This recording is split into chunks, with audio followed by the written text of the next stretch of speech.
Yo, I'm Aaron and welcome to this guitar lesson for Comfortable by John Mayer. We're going to start by learning all of the chords in sequence, and there are lots of chords, so I'd recommend doing that bit before applying them to the fully tabbed section in the second part of the video. There's also going to be a full slow playthrough of everything at the end. Also, this song uses a capo on the 3rd fret, so everything that I say will be relative to where the capo is. Let's get zoomed in. Starting with the intro, the first chord is a standard D major shape. We then move from there to a G minor 6 with a B flat in the bass by taking the first finger and moving it to the 1st fret of the A. We leave the 3rd finger where it is and the 2nd finger comes off.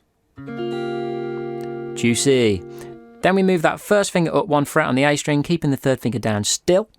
And we end up with G major 7 with a B in the bass. Then we've got a standard A minor 7 shape and a standard D7 shape. Then when we go to the G chord, what we want to make sure is that we're using the thumb variation, because that's going to affect how we play the rest of the sequence. So we've got a G where we don't play the A string and we don't play the high E. Then we bring the 1st finger to the 2nd fret of the D, G and B strings whilst keeping the thumb down, and that gives us the A with the G and the bass. And then, still keeping that thumb down, we take it to a G major 7 using the 3rd, 4th and 2nd fingers on the D, G and B strings. Then we go to an E minor 7, and there are actually no fingers used on the fretting hand. And a similar thing happens as before. We use the 1st finger on the 2nd fret of the D, G and B again to give us that A with an E in the bass, and then we've got a B minor 7 with an E in the bass. Same 3 fingers where they were before. At this point, what you want to do is use those intro chords over the verse as well. Perhaps consider being a little more sparse so you don't get in the way of the vocal. The next obvious place in which there are big changes is the intro variation. So the first chord of the intro variation that comes in at 58 seconds is again a standard D chord, like the intro. Then we go to that G minor 6 with a B flat in the bass, G major 7 with a B in the bass, like the intro, but then it changes and we have a D7 chord, but we have a C in the bass now.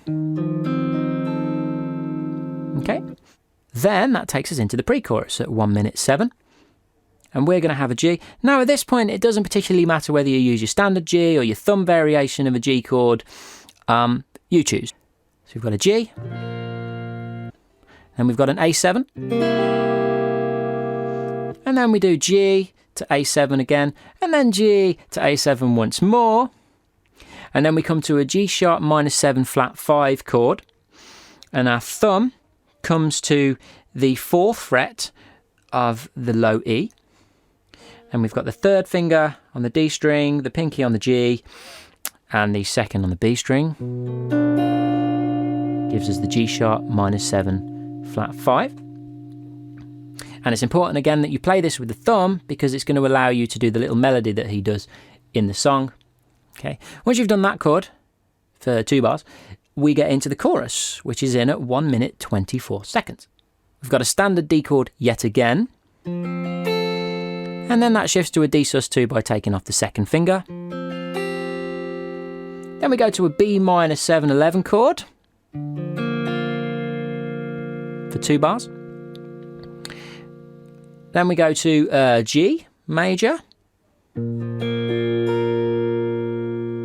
And then we've got an A sus4. And to get from the A sus4 to the A7, we just put the 2nd finger down onto the 2nd fret of the B, take the 3rd finger off the 3rd fret of the B.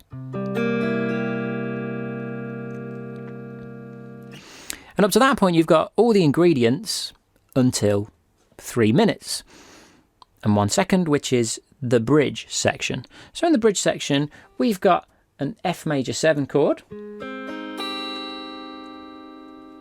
After that, we go to a C with an E in the bass note. Just a 4-note version. Now the chord here is a B7, but in the song the guitar just plays a descending bass sequence. obviously we'll put that into context when we do learn the fingerstyle section. Then we've got an E7 chord, played in this variation.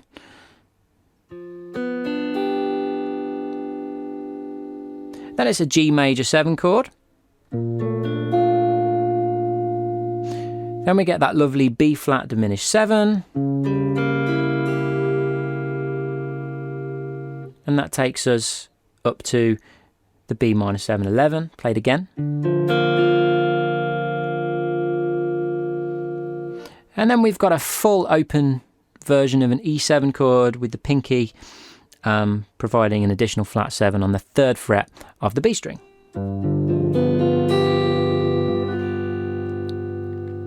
We're now going to move on to the fully tabbed section of the video to see exactly what John Mayer does with these beautiful chords. You're starting by raking a D sus2 chord and then hammering on the 2nd finger onto the 2nd fret of the high E to go to a D chord. And then at the end of the bar, you're then kind of doing that in reverse. You're pulling off the 2nd fret of the high E to the open high E. And the last note being the 3rd fret of the B. Into bar 2.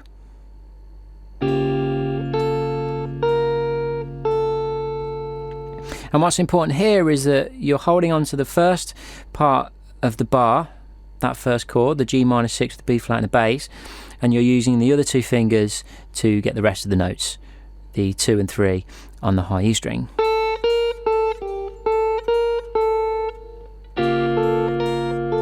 Into bar 3, and we've got our G major 7 with the B and the bass.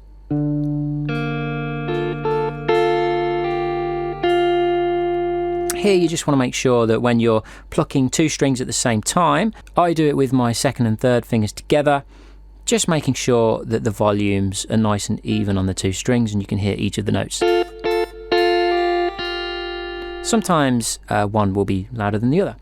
On to bar 4, we've got an A minor 7 chord, and although the D string isn't actually played, if you form the full A minor 7 chord, that doesn't matter.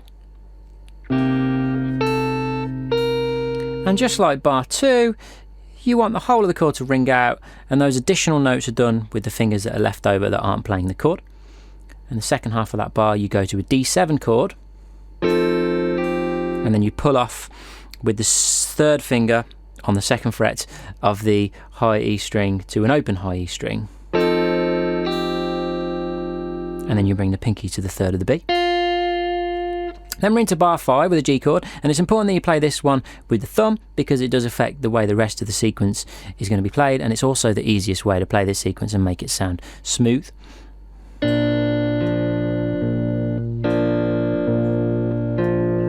That was bar 5 played slowly. Bar 6, you hold on to that bass note with the thumb, but you bring the 1st finger and you bar the D, G and B strings at the 2nd fret, holding on to that bass note, and that gives you your nice smooth sound.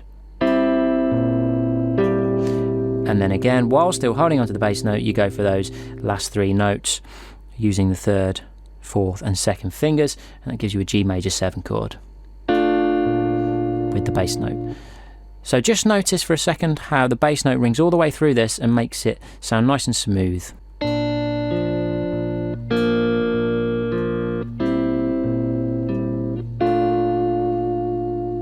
There are no gaps in that bass note, okay?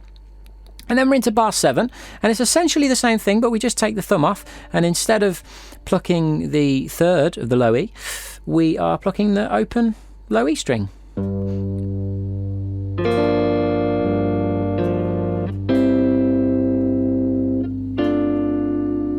A couple of extra notes missing in bar 8 when comparing it to bar 6, but virtually the same idea. Just make sure that when in bar 7 you get to the D, G and B strings, you make sure you do that little rake there.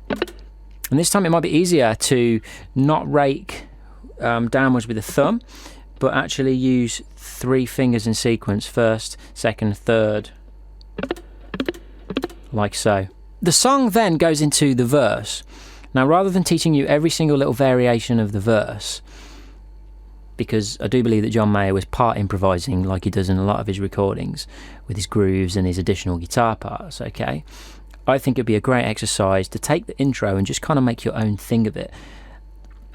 If you're totally unsure, you can just play the intro over the verse and it'll work completely fine, exactly the same chords and timings.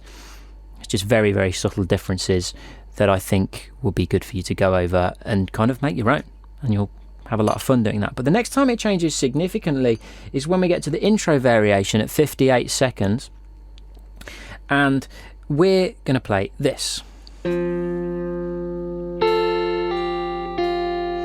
you may have noticed that although it is a D chord, I'm actually using a different fingering. I've got my first finger free, okay, and the reason is because I'm setting myself up for the next bar. It's going to be the most fluid way to do it. So once I've done bar 9 and I do bar 10, the first finger can come straight onto the first fret of the A string, and then while that note is playing, I've got time for my second finger to come up to the D string as well. So both bars together. And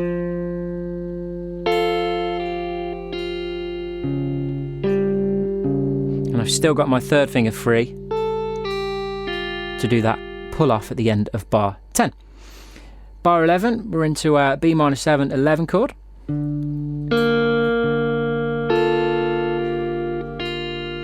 And again, just make sure that when you're plucking two strings at once, the notes are nice and even, because this time you're doing a pull off with it as well. And an open B at the end of the bar there.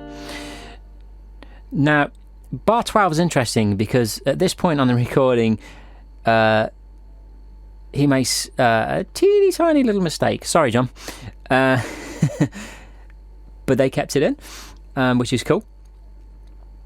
But what I've got transcribed here is what I believe he was trying to play, which is 2 of the same note on the 3rd fret of the A string. And the overall chord that we're going for is a D7 with a C in the bass. So you've got your standard D7 and then your pinky does the C note.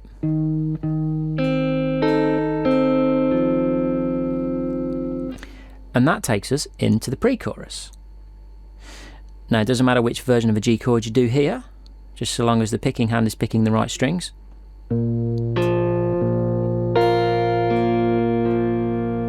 And then bar 14 is an A7.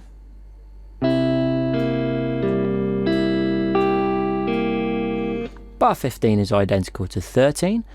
Bar 16 is an A7 again, but we're doing a slight variation on the pattern. Notice how the end of bar 14 is different to the end of bar 16, just very slightly. Same notes, different order. Then we're on to bar 17, which is the same as 13 and 15, and then bar 18 is the same as 16. So then we're up to the G sharp minor 7 flat 5 in bar 19, and it's important that you play the bass note with the thumb, because that's going to allow you to get that tasty melody that he does at the end of this chord. Because your first finger is free for bar 20. We're then up to the chorus. The chorus kicks off with a standard D chord. Just be sure that you get the notes in the right order.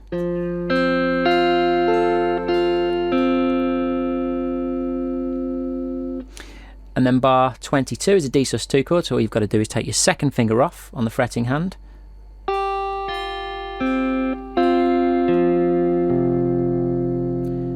And just the middle of that bar there where you pluck 2 strings together, the G and the B. Just watch out for that because it might be a little tricky. And then in bar 23, we've got a B minor 7 11 chord.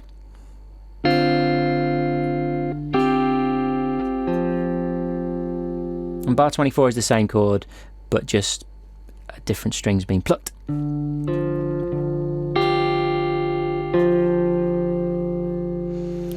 we're on a G chord again, and again, it doesn't matter what variation you use.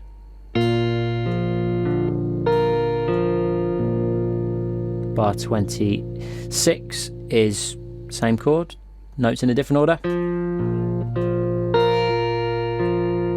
And in bar 27 we've got an A7 sus4 played like this. And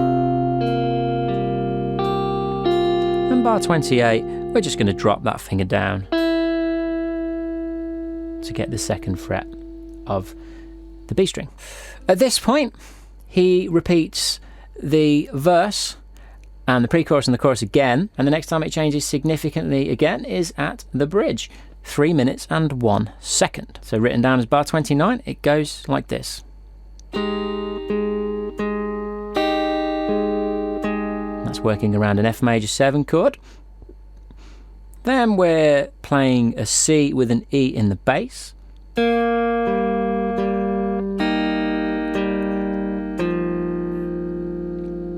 Just lifting that second finger off on the D string at the end there. And then bar 31, the chord outlined in the harmony is a B7. But what John Mayer's actually doing on the acoustic guitar, interestingly, is a descending bass line, which goes like this. And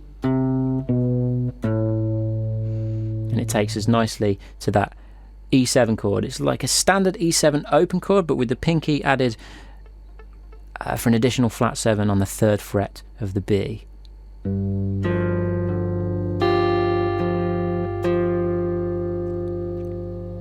And then 33, possibly my favourite chord in the song, is this version of a G major 7.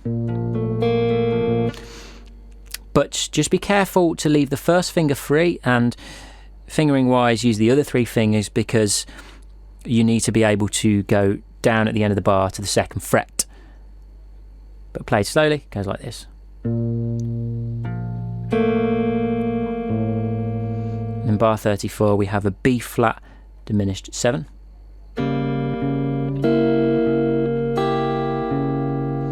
Then we're back in bar 35 to our B minor 7 11 chord. Bar 36 outlining an E7 chord.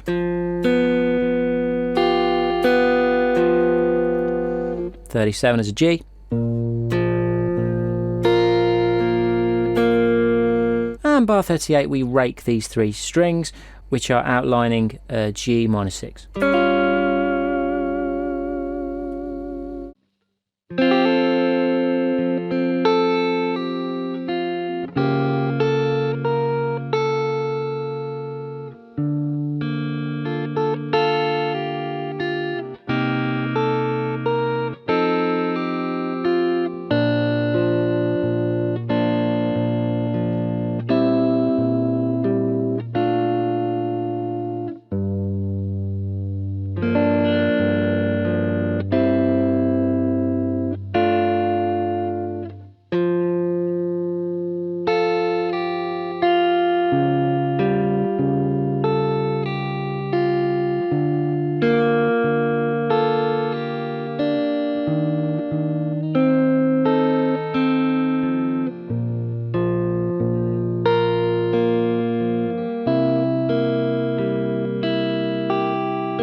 Thank you for making it all the way to the end of the video.